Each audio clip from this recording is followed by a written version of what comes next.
በጣም ብዙ ወጣቶች ከኃጢአታቸው ብዛት የተነሳ በጣም ከሚያደርጉት መጥፎ ነገር የተነሳ ለብዙ ነገር ያልተገቡ እንደሆነ ይሰማቸዋል። ለምሳሌ በጣም በሱስ ውስጥ የተጠመዱ የሚያጨሱ፣ የሚቅሙ፣ የተለያዩ አደንዛዥ እጽን የሚጠቀሙ ወንድም እህቶቻችን ወደ ቤተ ክርስቲያን መግባት፣ እግዚአብሔርን ማምለክ፣ ለስሙ መንበርከክ እኔ የተገባኝ አይደለሁም ይላል።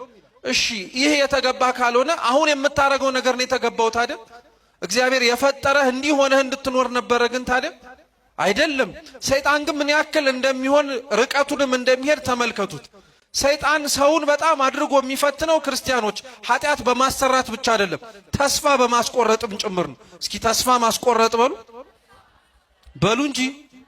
አው የሰይጣን ትልቁ ክፋቱ ኃጢአት ማሰራቱ አይደለም። ኃጢአት ከሰራ በኋላማ ንስሐ ልትገቡ እንደምትችሉ ጠንቅቆ ያውቀዋል። ኃጢአት ከሰራን በኋላ የሰይጣን ትልቁ ክፋቱ በዛ በሰራነው በደል ተስፋ ቆርጠን እኛ ለዚህ የተገባን አይደለንም ብለን እንድንኖር ማድረግ ነው። ስለዚህ አርዮስንም ጭምር ስራውን ሲመለከቱት እንደ ሰይጣን ና ተመለስ ሲባል የማይመለስ፣ ና ተንበርከክ ሲባል የማይንበረከክ፣ ና ለእግዚአብሔር ተገዛ፣ ቃሉን ተማር፣ ከስተት ተማር፣ ተመለስ ሲባል የማይመለስ ነበር። ቅዱስ ባስልዮስ ዘቂሳርያ ግን የቤተ ክርስቲያን አባት ነውና ምን ብሎ ተናገረ መሰላችሁ? እስኪ አርዮስ ሆይ በሉ ሁላችሁ፣ አርዮስ ሆይ አንተን እወድሃለሁ፣ ኃጢአትህን ግን አጥብቄ እጠላታለሁ። ባስልዮስ በረከቱ በሁላችን ላይ ይደርብን። ልዩነቱን አይታችሁት ከሆነ ቅዱስ ባስልዮስ የጠላው ስራውን ነው እንጂ እሱን ነው እንዴ? አይደለም። ማቴዎስን በጊዜው የነበሩ ሰዎች እሱንም ስራውንም ነበር ይጠሉ የነበሩት። ስለዚህ ጌታችን ኢየሱስ ክርስቶስ ደቀ መዛሙርቱን መጥራትና መሰብሰብ በጀመረበት ጊዜ ላይ አብዛኞቹ የጠራቸው ሰዎች ችግር ያለባቸው ሰዎች ናቸው። ለምሳሌ ማቴዎስን ከቀራጭነት ሲጠራው ህዝቡ በሙሉ ሲመለከተው ቀራጭነት ኃጢአት ነው፣ ቀራጭነት በደል መስራት ነው ብለው ስለሚያስቡ ማንም ሰው አያቀርበውም ነበር። በብዙዎች የተገፋውን ቅዱስ ማቴዎስን ግን ክርስቶስ ሄዶ ተከተለኛል። ስሙ በደንብ። ቅዱስ ጳውሎስ ከሐዋርያት መካከል 12ቱ ባይቆጠርም ካሰጠው አገልግሎት አንጻር ሐዋርያው ቅዱስ ጳውሎስ እየተባለ ይጠራል። ይህ የቤተ ክርስቲያን ማህቶት መብራት የሆነው ቅዱስ ጳውሎስ በቀደመው አገልግሎቱ ቤተ ክርስቲያንንም የሚያምኑ ክርስቲያኖችንንም የሚያሳድድ ነበር። የጳውሎስ ስም ለክርስቲያኖች በጣም የሚነካቸው የሚረብሻቸው፣ ጳውሎስ መጣ ሳኦል መጣ ሲባል ነፍስና ስጋቸው እስኪላቀቅ ይንቀጠቀጡ ነበር። ለምን? ቅዱስ ጳውሎስ በቀደመው ሳኦል ጥሩ ነገር የማይሰራ ሰው ስለነበረ ነው። ጥሩ የማይሰራውን ክርስቲያኖችን ሊገድል ተነስቶ ወደ ደማስቆ ይሄድ የነበረውን ቅዱስ ጳውሎስን ግን በብርሃን መልሶ የምታሳድደኝ እኔን ነው ብሎ አሳምኖ መሬት ስር እንዲወድቅ ያደረገው ጌታችን ኢየሱስ ክርስቶስ ነው። ምን ለማለት ተፈልጎ መሰላችሁ ክርስቲያኖች? እግዚአብሔር እናንተን የሚያይበት አይንና እናንተ ራሳችሁን የምታዩበት አይን በጣም ይለያያል።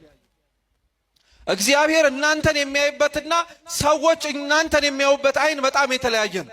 በሰዎች ዘንድ ማቴዎስ ቀራጭ ነው። በክርስቶስ ዘንድ ግን ማቴዎስ ንስሐ ገብቶ ወንጌልን የሚያስተምር ሐዋርያ ነው። በሰዎች ዘንድ ቅዱስ ጳውሎስ አሳዳጅ ነው፣ ገዳይ ነው። በክርስቶስ ዘንድ ግን ስለ ስሙ የሚረገጥ ለስሙም ደግሞ ዋጋ የሚከፍል ሐዋርያ ነው። ፍጻሜያችሁን እናንተ ሳትሆኑ እግዚአብሔር ነው የሚያውቀው። እየሰማችሁ ነው?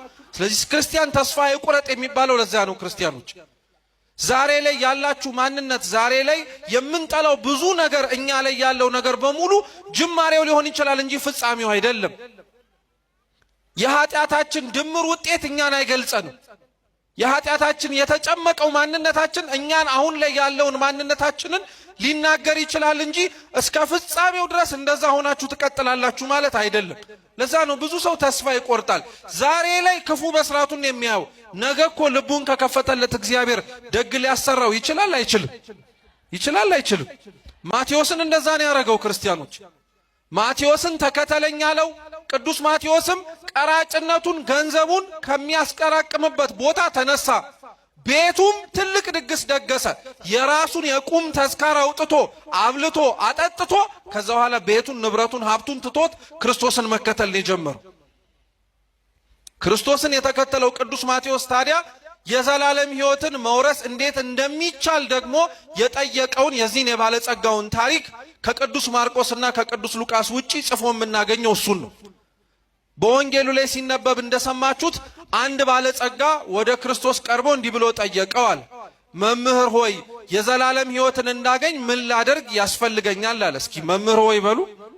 የዘላለም ሕይወትን እንዳገኝ ምን ላደርግ ይገባል? ይሄ ጥያቄ በመሰረቱ በጣም ልታደንቁት የሚገባ ጥያቄ ነው። ለምን መሰላችሁ? ይሄን ጥያቄ የጠየቀው ሰው ባለጸጋ ነው። ምንድነው አልኳችሁ? አልቸገረውም ማለት ነው። ገንዘብ አለው፣ ሀብት አለው፣ ንብረት አለው። ስንመለከተውም ደግሞ ጤነኛም ጭምር ነው። ከሁሉም ሀብት በላይ ትልቁ ሀብት ጤና ነው። ይሄ ሰውዬ አለው። ከጤናው ቀጥሎ ደግሞ ሰው በዚች ምድር ላይ ሲኖር ሊኖረው የሚችለውን ገንዘብም በሉት ቤትም በሉት ንብረትም በሉት አለው። ይሄ ባለጸጋ እግዚአብሔር ፊት ቆሞ ብዙ ጥያቄ መጠየቅ ይችላል። ለምሳሌ ጌታዬ ሆይ ሀብታም ነኝ ባለጸጋ ነኝና ባለጸጋነቴን አስቀጥዬ እንድኖር ምን ላድርግ ብሎ መጠየቅ ይችላል አይችል? ይችላል። እንደ ባለጸጋነቱ ብዙ ሊያሳስቡት የሚችሉት ነገሮች ነበሩ። ሀብቱ ንብረቱን ተኮር የሆነ ጥያቄ መጠየቅ ይችላል። ያ ባለጸጋ ግን የሚገርማችሁ ከክርስቶስ ዘንድ ቀርቦ የጠየቀው ስለ ገንዘቡና ስላለው ነገር ሳይሆን ስለ ጎደለው የመንግስተ ሰማያትን ሕይወት ማግኘት እንደሚችል ሊያስገነዝበው የሚችለውን ጥያቄ ጠየቀ። መምህር ሆይ የዘላለም ሕይወትን እንድወርስ ምን ላድርግ አለ። ጌታችን ኢየሱስ ክርስቶስ የዚህን ባለጸጋ ጥያቄ ከመሰማ በኋላ የመለሰለትን መልስ ሲነበብ ሰምታችሁታል። ለምን መምህር ቸርስ ነህ ብለህ ትጠራኛለህ? መልካም የሆነ አንድ ነገር ብቻ ነው አለ። እየሰማችሁ ነው? መልካም የሆነ ስንት ነገር ብቻ ነው? ስንት? እስኪ የምታውቁት ነገር በሙሉ መልካም የሆነ አንድ ነገር ብቻ ጥሩ ብትባሉ አንድ ነገር ብቻ ትጠራላችሁ? እየሰማችሁ ነው? መልካም የሆነ አንድ ነገር ብቻ ነው ወይ? አዎ ወይ አይበሉ እንጂ ነው። አይደለም አይደለም። እስኪ መልካም የሆኑ ብዙ ነገሮች ንገሩ። ከአንድ በላይ እሺ የሆነ ሌላ ነገር ንገሩ።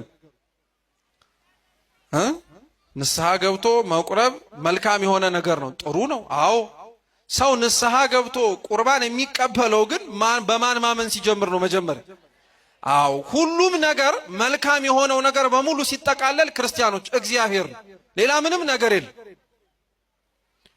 ክርስቶስ ግን ይሄንን ባለጸጋ ለምን ቸር ወይም መምህር ትለኛለህ? መልካም የሆነው አንድ ነገር ብቻ ነው ያለው እሱ መልካም እንደሆነ እንዲያውቅ ብቻ ፈልጎ አይደለም። ስሙ ባለጸጋው ምንም እንኳን ጥያቄው ደስ የሚያሰኝ በእግዚአብሔር ፊትም የሚያስመሰግን ቢሆንም እሱ ግን የማያስመሰግን ማንነት ነበረው። ያም ደግሞ ምንድነው? ውዳሴ ወይም ምስጋና ይፈልግ ነበር። ምን ይፈልግ ነበር? ምስጋና ይፈልግ ነበር። ክርስቶስን መምህር ሆይ ብሎ የጠራው መምህር እንደሆነ አምኖበት አይደለም።